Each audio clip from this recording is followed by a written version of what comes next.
My calculations are correct. When this baby hits 88 miles per hour, you're gonna see some serious shit. Welcome to the Low Cash Classics Podcast. One day I'll have a car that badass, I'll be tripping gears and pulling Brody's going, oh, oh, oh. She had the smell of a brand new car. That's just about the finest smell in the world. Except maybe foot. That's awful. That's awful.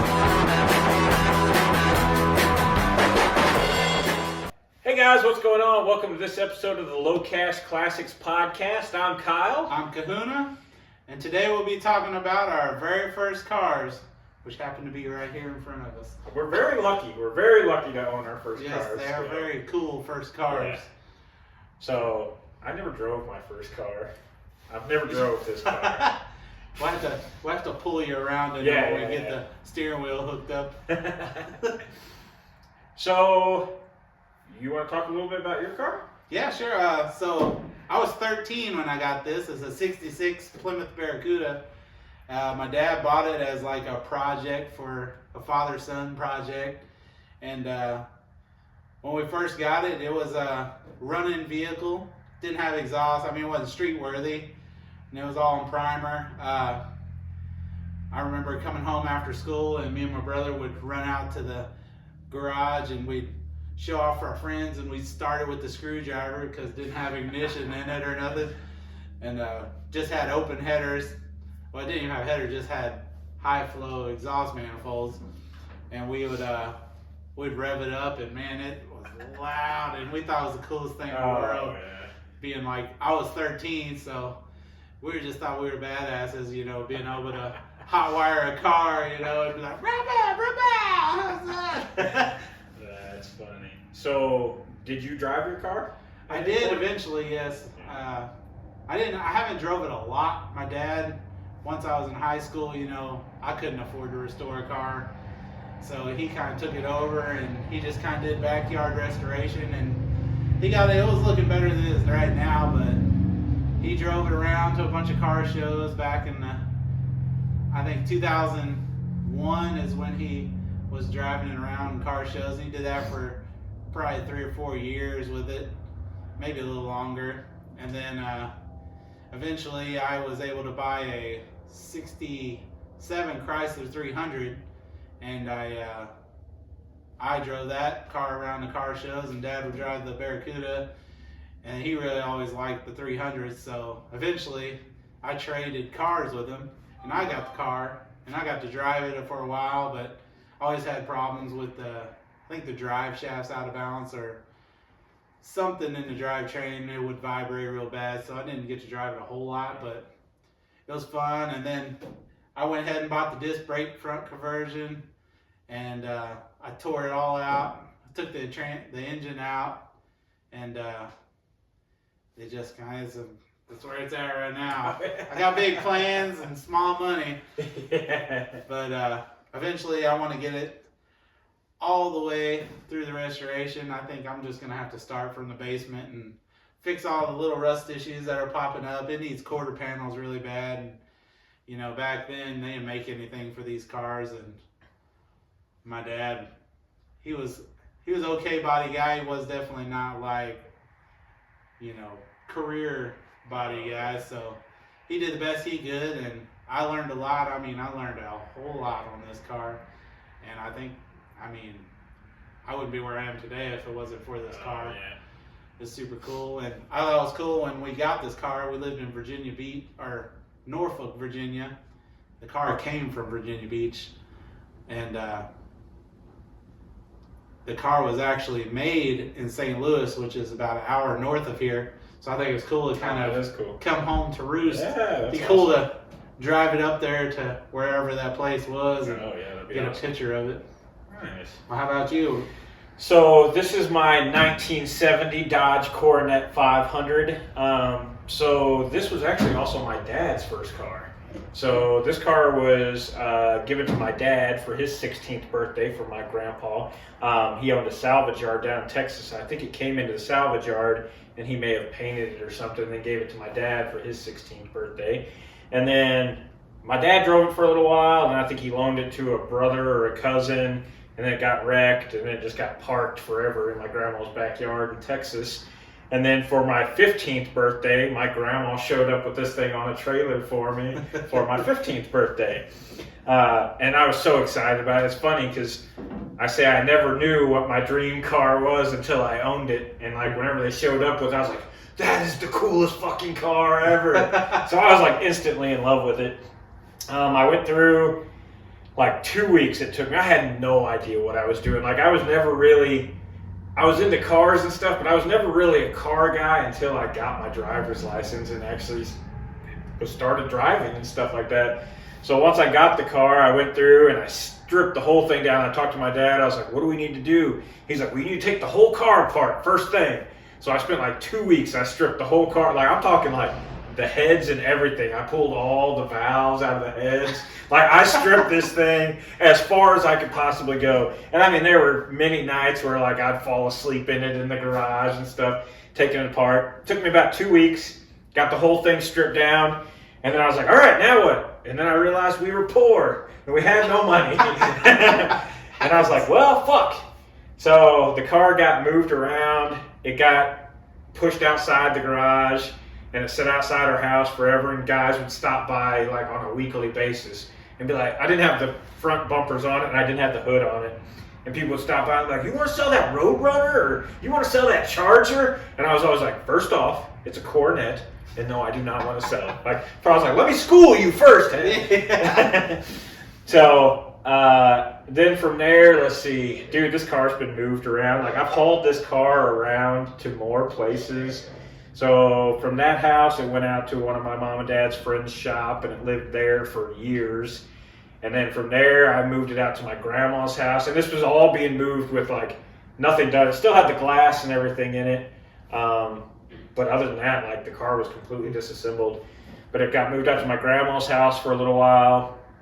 And then I lived in an apartment. And I moved it to that apartment, and I would work in it in the parking lot of that apartment. And all the neighbors hated me. But the landlord was like, that's a cool fucking car. So he was cool with it. No, never said anything. And then I moved out, way out in the country. I moved it out there. And then when I moved from there, I moved it to my buddy's shop. And once it was in that shop, I had bought a 4-door parts car that had a good running 318 in it. So I pulled that engine out and I moved this car and the 4-door to that other shop, pulled the engine out, dropped it in this one, never finished hooking everything up. And then I just kind of let it sit for a long time. I did half-ass put floor pans in it, not the correct way, because like I said, I had no fucking idea what I was doing. So I started putting floor pans in it. I put the 318 in it. I bought a 383 for it that I have in the storage shed that I never did anything with. I bought a bunch of parts. So I found a guy in South Carolina that had the front bumpers, both fenders, a hood, basically the whole front half of a car. And I got it dirt cheap. I bought it for like $600. I had to drive to South Carolina. Drove out there, me and my buddy Jason, in a little minivan, like a Dodge Caravan. Came back with half of a Coronet in a minivan. And I got all those parts, and then we took it to our shop in Farmington where we kind of messed around with a little bit. Like, we sanded the door down there, pulled the windshield out of it. I think I pulled it, or no, the windshield might have already been out. Yeah. But I messed with it a little bit there at that shop, and then when we moved to this shop, you were like, hey, let's stick the front bumpers on, just see what it looks like. Put it together. I hadn't had bumpers on this car since like 2002 or something like that. Yeah. So put the bumpers on it here. It's got new tires on it. I kind of work backwards. I'm kind of like fucking Arnie, yeah. I was like, shitty fucking car, brand new tires. Oh yeah, you rolling. Really, that was the issue. I was tired of fucking airing up tires every time I started fucking with it. So I bought a set of wheels off of my buddy Ricky. Went and had my cousin put new tires on it, mounted it up, and I'd just sit there and look at it. I was like, yeah, that's cool. I'd sit in this car, whenever it had seats in it, I would just sit in it and be like, fuck yeah, this is going to be the coolest car ever. And then here it sits in all its glory. The nice thing is, it is from Texas, The car was built in Albuquerque, New Mexico. It doesn't have a lot of rust on it. There's a spot around the back glass just because it had a vinyl top on it. Other than that, not a lot of rust. I've been lucky. It had one spot in the passenger side floorboard that had a hole, and then it had the driver's side had a hole that had already been patched, but it was patched with like old road signs. So I got all that out, but I mean, the car just sits here. I kind of feel bad. I'm kind of ashamed to show you guys this. Because it's such a cool car. You get to see the coolest part of it. Yeah. But at this point, like I said, I bought a bunch of parts. I've got like carpet kit, headliner, got like 3 hoods, 3 sets of bumpers, 4 or 5 fenders. I've got almost enough parts to build 2. Just need another body. Yeah. Or a station wagon body. That's Oh really gosh, nice. I want station wagons. If I found a 70 Coronet station wagon in Oklahoma one time, just sitting on the side of the road with a for sale sign, and I've regretted not stopping ever since I saw it. I got to a point where I was like, I just want like one of every model Coronet. I was like, it would just be the coolest. That would be cool. Like I said, this kind of became my dream car after I got it, so, and I'm kind of sad that it just sits here now. Well, like how you were saying how this kind of became your dream car. Mine's always been a 69 Dodge Charger, which I did own one at one point, but I mean, this one it's definitely a car that not a lot of people appreciate because it's like the early Barracudas. Even though it's the second iteration of this, it's a different front clip, different tail lights. I just like the way the car looks. I guess it's just been with me for so long that I just fell in love with it. I want to make it into like a Sox and Martin drag car clone. So it's gonna have the big gold Craigers in the back and be raked real big, and then you know, I want to keep it full interior, and I haven't decided engine wise, but it was when we built the car, it had a 360 in it when my dad built the 360, and then it had issues, and then when I got the car, I rebuilt the 360, but it had the engine shop put bad cam bearings in it, so it didn't have any oil pressure. So I had a good 318 in one of my Dusters. I took that out, put it in here, and it ran good, but like I said, it had that vibration in the drivetrain, so I never really could drive it very much. And I like, if you looked under the hood, it'd be like a Jeep, I don't remember the name of the color, but it's a bright Jeep green color. Oh yeah. That I was gonna paint the whole car green and black and kind of make a pro touring look. Yeah. But I've since then decided against that. But I don't know. It's got a pretty nice interior still. But I want to do it right this time and like. See, that's the difference between you and I. So Kahuna wants to do all his shit right. I just want to get my shit running. I don't even fucking care if it's right. I just want to be able to enjoy it at this Well, point. it's probably because I come from. Like, my dad was mechanically inclined, so we always had old cars that we drive, and like, I've drove bunches of old cars, you know, and I know you had your truck, and as much as you love that, just imagine how cool it's gonna be to drive something like that. I had a 66 Coronet that I drove for like 3 or 4 months. Oh God, I love that car. Just floated down the road. It had the thin steering wheel, and I mean, so what I would do, I had it in a storage shed, and I never had it legal by any stretch of the imagination. I don't even think I ever even put the car in my name. But what I would do is I would take the license plates off my daily driver Honda Civic that I had, and then I would take my Civic and I would park it in the storage shed, and I'd put my plates on that Coronet, and I'd just fucking drive that thing everywhere. And then at the end of the day, I'd drive back over to the storage shed, put the Coronet in, take the plates off, put back on the shed. And I was just constantly, and I loved that car so much. And that car I bought for like $500. It was a 4-door. The lady I got it from she was mowing, and she threw a rock through the back glass. And she called me one day. She's like, I've got this old Dodge. She's like, I don't know a lot about it. My grandpa bought it new. I inherited it when he passed away. I'm going to scrap it. If you want it, I'll sell it to you cheap. And I was like, well, like how cheap? And she's like, $400. And I was like, all right, deal. So I go over, and I take a gas jug and I just cut the fuel line. And I stick it down the gas jug. I put a battery in. I started it up and drove it up on the trailer. And she's like, "It runs?" And it had the wide block 318 in it. And I was like, "Man, this is cool." And I took it to our shop. I put a fuel tank in it. I put a new back glass in it, new tires and wheels all the way around. Messed with the brakes a little bit. And then I just started cruising that thing, and I was like, this is the coolest thing ever. So I think driving a classic car is just like, there's something about it. Like you feel, you just feel more connected with the car than what you do modern cars. It definitely becomes an extension of your personality, I think. Yeah. But I'm hoping to one day, like I said, I've kind of pieced a bunch of this together just buying parts over the years, and the car's only gone up in value, and this is one that I will never sell. Like, this is the one car that 100% I would never sell. I think both of these are cars I don't think will ever go anywhere. Just maybe handed through the family eventually. Well, and that's what even my kids were like, "Can I have your Coronet?" And I was like, "Fuck no, that's my car. Find your own car." But no, I do. I absolutely love this car, and like I said, it's kind of a shame that I've never done more with it, but I am kind of to a point in my life where I see eventually getting to it here in the near future. And it's funny because I had my 440 out of my truck.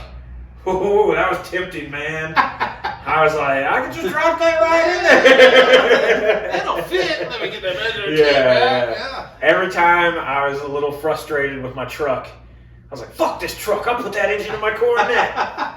So. Yeah. The bad thing is I got like the parts and I go back and forth. I'm like, I could just slap this front end back together, just throw an engine back in it, and fix the vibration and just kind of drive it and do little stuff to it. But it's like, that's what I tell him to do all the time. I was like, I just hate to not fix things I see wrong. He's got like OCD when it comes to classic cars. He's like, I can't put a dirty part on a clean part. Or vice versa. Well, it's going to take a lot of money too, so that might happen. It just depends. Yeah. And see, that's where I'm to the point where I want to get my car running as cheap as possible and just enjoy it. And then work on it a little as I go. You ever have the moments where you're like, if I just sell all my other projects, take all that money, and just focus it in this one car, like a really cool car. So I said I've got an 86 D100 with a 440 in it. I've sold it twice with those exact intentions. I was like, I'm going to sell this fucking truck. I'm going to put all the money into my Coronet, and I'm going to have a badass car. And then I sold the truck, used the money to pay bills, and then had nothing. And I was like, fuck, this sucks. So then I bought the truck back, and now I've put way more work into the truck than I've ever put into this. Yeah, it's cool. It's I mean, like you said, it's fortunate that we've got to have these kind of cars as our first cars, and it's really like, I think it's really spawned where we are now in life. Like, we both work in a restoration shop where we see old cars. Unfortunately, they're all Chevys, but I mean, everyone's got their thing. Yeah. I mean, they're cool. They're just, you know, we'd like to see a few more Mopars run through the shop. We did that. We had that Road Runner come through. We've had a handful. Yeah, it's just that been a few. Duster. It was pretty cool. It's not. They've all been small jobs. You know? It's not like a full-blown resto. That's the bad thing about working in a shop that does build a lot of GM stuff. I'm like, damn, this GM stuff sure is cheap. I'll drop an LS engine in this Coronet. And I'm like, oh, what did I just say? I'll smack the shit out of it. Yeah, I don't think I could ever do that. A Hemi, though, got that. So I've got a Durango here with a 5.7. And it's actually, I want the engine for another truck that I have. But I was like, I could put the 440 in the Coronet, and I could put the 5.7 in the old Dodge. And I'm like, I'm never going to do any of that. Yeah. So one of these days, this thing will run and drive. I drove the 4-door around with this engine in it, but then I left it set for too long. Now it's lock slam up. Yeah, so I got a bunch of transmission fluid sitting in it right now. Come on! But They are cool cars for a first car. So, and the thing is, these cars, they're only harder and harder to find. Right. So the fact that, so I've had mine now for, oh God, I don't even want to say 22 years I've had this car. You know what's crazy? I just thought about, they're both 1 year only body styles. Oh yeah. So like no other, it's so hard to find parts for them. And they're so freaking expensive because this is only 70 Cornet. I mean, you got the Super B, the Cornet, the station wagons. Yeah. And this is, you can use the Valiant, some of the Valiant parts on this from 66, but it's a completely different car. This is a fastback. Valiants are notched. But yeah. Well, and that's where too, so the Cornet and Super B fenders are what they use on the Daytonas. So then like parts for these have only become harder to find, but now they do reproduce the fenders. Yeah, if any of you guys are into Mopars and you go looking for parts like want a turn signal, it's like Hemi Roadrunner turn signal. Like it's a turn signal. Exactly. What difference? Hemi Roadrunner turn signal, $10,000. Could come out of a Slant 6 car. I don't care. I just want the turn signal. But yeah, they're cool cars, so we're lucky. Definitely lucky. These are basically the cars that made us the car guys that we are. That's true. It's funny how we just kind of ran into each other. Oh yeah. Yep. We got other cars we probably do videos on too. Oh yeah. We got your kit car in the background there. You guys might be able to see that. That's pretty fucking cool too. So big yellow cheese wedge back there. Yeah. But yeah, keep an eye out. We'll do some more videos of all our projects, and then as we actually start working on stuff through the winter, we'll make some cool videos of all that. So be sure to hit the subscribe button and see you next go check us time. out on Facebook too.